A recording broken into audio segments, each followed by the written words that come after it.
श्री कृष्ण दोस्तों, किशोरी क्रिएशन से मैं सपना शर्मा आप सभी का हार्दिक स्वागत करती हूँ आपके अपने चैनल पर।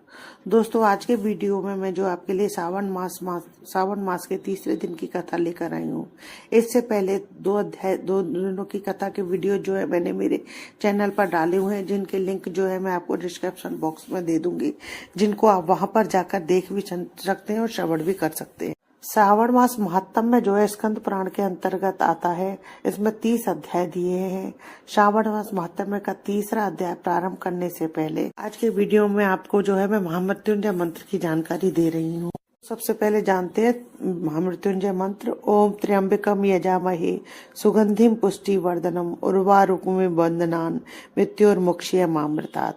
यह महान शक्तिशाली मृत्युंजय मंत्र इसका 108 बार पाठ करने से प्राणी पर आया हुआ संकट जो है दूर हो जाता है। दोस्तों, मैं आपको बता दूं कि महामृत्युंजय मंत्र की रचना जो है मार्कंडेय ऋषि ने अपने प्राणों पर आए हुए संकट को दूर करने के लिए ही की थी। अगर किसी पर भी मृत्यु का संकट आ जाता है तो आज भी जो है महामृत्युंजय मंत्र के 1.25 लाख जाप करवाए जाते हैं, जिससे उसका यह मृत्यु योग टल जाता है। तो दोस्तों, यह मंत्र जो है हमारे प्राणों पर आए हुए संकट को दूर करने में बहुत सहायक होता है। दोस्तों, आइए जानते हैं श्रावण मास महात्म्य का तीसरा अध्याय, जिसमें हम जानेंगे कि भगवान शिव की लक्ष्य पूजा के वर्णन के बारे में। इसके पहले 2 अध्यायों में हमने जाना कि भगवान शिव जो है सर्वनत कुमारों की पूजा से प्रसन्न होकर उनको व्रत के नियम और श्रावण मास में पड़ने वाले व्रतों की जानकारी देते और साथ ही पूरे सावन मास की प्रत्येक तिथि का व्रत और उनके देवता के बारे में बताते। चारों मासों के वर्जित वस्तुओं के बारे में बताते। शिव और भगवान विष्णु जो है परमार्थ की दृष्टि से एक है और जो लोग इनमें भेद करते वे मनुष्य जो है नरकगामी होते हैं, ऐसा बताते हैं। तब सनत कुमार बोले, हे भगवान, आपने श्रावण मास के व्रतों का संक्षिप्त वर्णन किया है।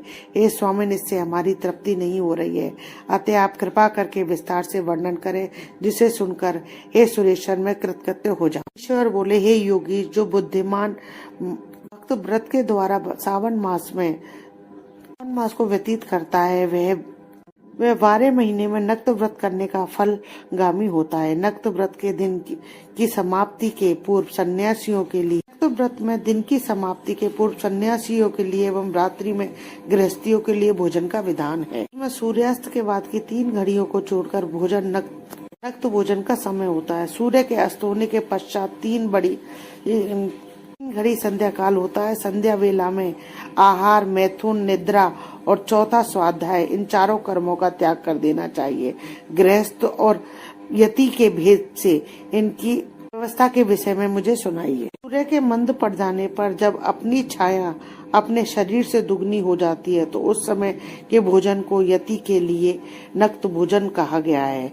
रात्रि भोजन नक्त भोजन नहीं होता है। तारों के दृष्टिगत होने पर विद्वानों ने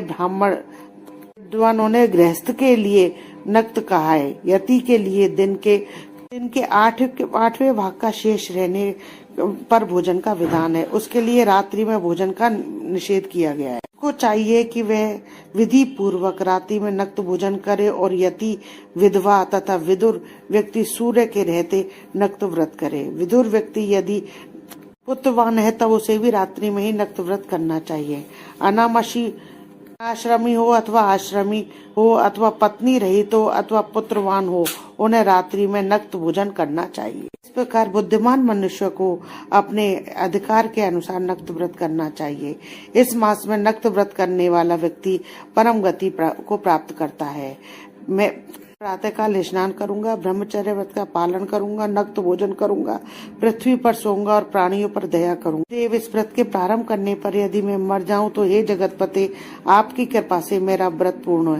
ऐसा संकल्प करके बुद्धिमान व्यक्ति को श्रावण मास में प्रतिदिन नक्त व्रत करना चाहिए। इस प्रकार नक्त व्रत करने वाला मुझे अत्यंत प्रिय होता है। ब्राह्मण के द्वारा अथवा स्वयं ही रुद्र, महारुद्र और रुद्र मंत्र से महीने भर प्रतिदिन अभिषेक करना चाहिए।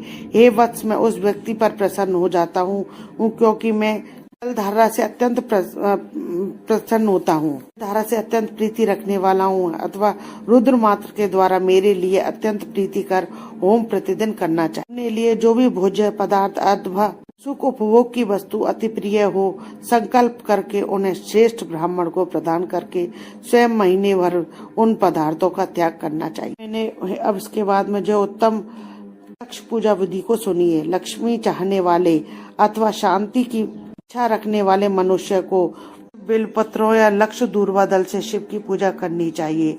आयु की कामना करने वालों को यथाशक्ति चंपा के लक्ष्य पुष्पों से पूजा करनी चाहिए। या चाहने वाले व्यक्ति को मल्लिका या चमेली के पुष्पों से श्री हरि की पूजा करनी चाहिए। शिव तथा विष्णु की प्रसन्नता तुलसी के दलों से सिद्ध होती है। की कामना करने वाले को कटेरी के दलों से शिव तथा विष्णु का पूजन करना चाहिए। बुरे सपने की शांति के लिए धान्य से पूजन करना प्रशस्त होता है। समस्त निर्मित किए गए रंगवल्ली आदि से विभिन्न रंगों से रचित पद्म, स्वस्तिक और चक्र आदि से प्रभु की पूजा करनी चाहिए। इस प्रकार सभी मनोरथों की सिद्धि के लिए सभी प्रकार के पुष्पों से यदि मनुष्य लक्ष्य पूजा करे तो वह उससे शिव जी प्रसन्न होते हैं। उसके बाद में जो है उद्यापन करना चाहिए, मंडप निर्माण करना चाहिए और मंडप के भाग परिमाण में वेदी बनानी चाहिए।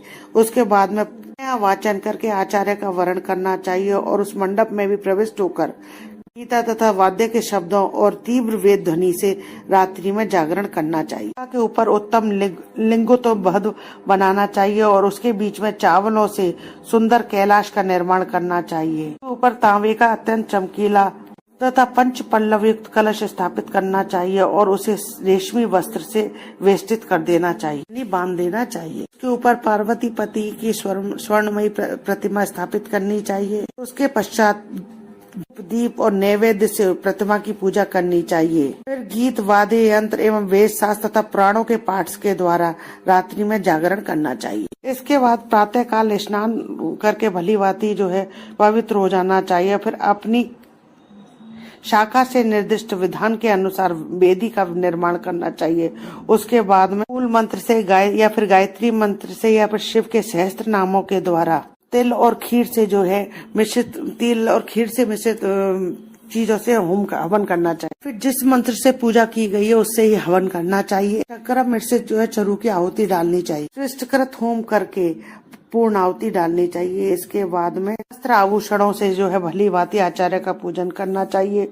उसके पश्चात ब्राह्मणों का पूजन करना चाहिए और उन्हें दक्षिणा देनी चाहिए। जिस वस्तु से जो है उमापति की लक्ष्य पूजा की हो उसका दान करना चाहिए। स्वर्णमयी मूर्ति बना करके पूजा करनी चाहिए। यदि आप स्वर्णमयी नहीं बना सकते तो अपनी सामर्थ्य के अनुसार मूर्ति बना करके पूजा करनी चाहिए। यदि किया हो तो उस दीपक को भी दान करना चाहिए। चांदी का दीपक और स्वर्ण की वर्तिका बना करके उसे गौ घृत से भरकर अपनी कामनाओं और अर्घ्य की सिद्धि के लिए दान करना चाहिए। इसके बाद में प्रभु से क्षमा प्रार्थना करनी चाहिए और अंत में 100 ब्राह्मणों को जो है भोजन कराना चाहिए। हे मुने, जो व्यक्ति इस प्रकार से प्रभु की पूजा करते हैं मैं उन पर प्रसन्न होता और उसमें से भी जो सावन मास में पूजा करते हैं उनका तो अनंत फल होता है। अपने अत्यंत प्रिय वस्तु को मुझे अर्पण करने के लिए त्यागता है। इस मास में यदि कोई अपनी प्रिय वस्तु को त्यागता है तो मैं उसे अनंत गुना फल देता हूँ। और उस त्यागी हुई वस्तु का क्या फल है उसका फल सुनिए। लोक में और परलोक में जो है उसकी प्राप्ति लाख गुना अधिक होती है। काम करने से जो है अविलक्षित सिद्धि प्राप्त होती है। काम करने से परम गति मिलती है। इस मास में रुद्राभिषेक करने वाला मनुष्य उसके पाठ के अक्षर संख्या से एक एक अक्षर के लिए 1 करोड़ वर्षों तक रुद्र लोक में जो है प्रतिष्ठा प्राप्त करता है।